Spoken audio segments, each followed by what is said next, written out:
જય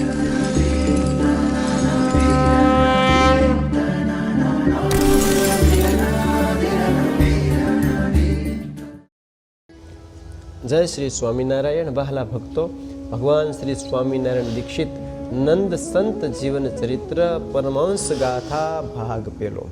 વ્યાપકાનંદ સ્વામીનો દિવ્ય અનુભવ. વ્યાપકાનંદ સ્વામી બોલ્યા, આ શ્રીજી મહારાજ તો ખરેખર પુરુષોત્તમ નારાયણ છે, અક્ષરાધિપતિ.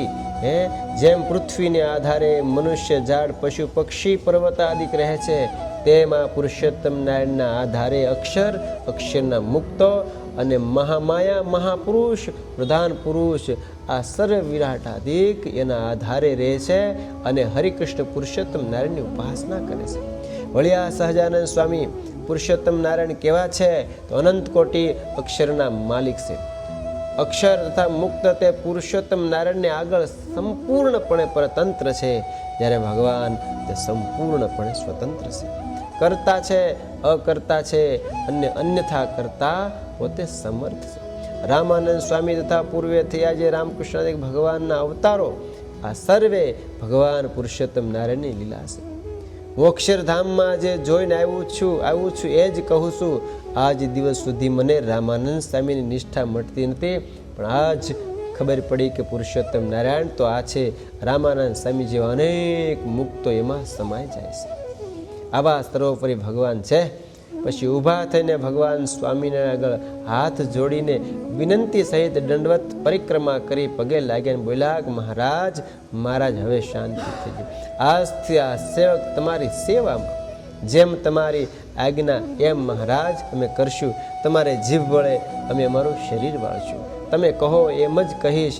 આવી રીતે સભામાં જ્યારે સંતો ભક્તોએ જોયા ત્યારે હવના હૈયામાં હરખ માયો.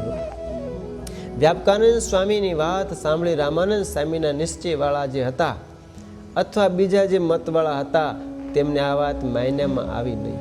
ત્યારે તે સર્વેએ શ્રીજી મહારાજને પ્રાર્થના કરીને કીધું કે મહારાજ, આ વાત અમને સર્વને સમજવામાં આવતી નથી, તો આપ કૃપા કરીને આ વાત આપ જ અમને સમજાવો. ત્યારે ભગવાન શ્રી કહે, તમે સૌ ધ્યાનમાં બેસો, પોતપોતાના ઈષ્ટદેવને સંભાળો. ઓટોમેટિક એ વાત તમને જેમ છે તેમ જણાવવા લાગશે. ત્યારે સર્વે ધ્યાનમાં બેઠા. ત્યારે શ્રીજી મહારાજ પોતાની દૃષ્ટિ માત્રે કરીને સર્વને સમાધિ કરાવી અક્ષરધામને વિશે અનંત મુક્તોએ સહિત પોતાનું દિવ્ય મૂર્તિનું સાક્ષાત દર્શન કરાવતા હતા. રામાનંદ સ્વામી આદિ અનેક મુક્તો બધા જ ભગવાન સ્વામિનારાયણની સેવામાં દેખાયા. પોતાની મૂર્તિમાં સર્વેને લીન કરી દેખાડતા હતા. આ રીતે નજરે નિહાળ્યું, જેથી કેટલાક મનુષ્યને ભગવાન સ્વામિનારાયણનો અડગ નિશ્ચય થઈ ગયો અને તે ભક્તને શ્રીજી મહારાજ સમાધિમાંથી જગાડતા. અને તે ભક્ત બોલ્યા કે મહારાજ, ખરેખર તમે તો સર્વોપરી નારાયણ છો, માટે તમારા પ્રગટ પુરુષોત્તમપણાના નિશ્ચયમાં સંશય ન થાય એવી સદૈવ મારી ઉપર કૃપા કરજો. ત્યારે તે પ્રત્યે ભગવાન કહે, આ પુરુષોત્તમ નારાયણ ભગવાન તો ક્યારેય આ બ્રહ્માંડમાં પહેલાં આવ્યા નથી ને આવશે પણ નહીં, માટે સર્વોપરી મૂર્તિ છે, તે સર્વોપરી નિશ્ચય એનો ફગવા દેવો નહીં, એમ ભગવાન સ્વામિનારાયણે કીધું છે. સહજાનંદ સ્વામી મહારાજની જય.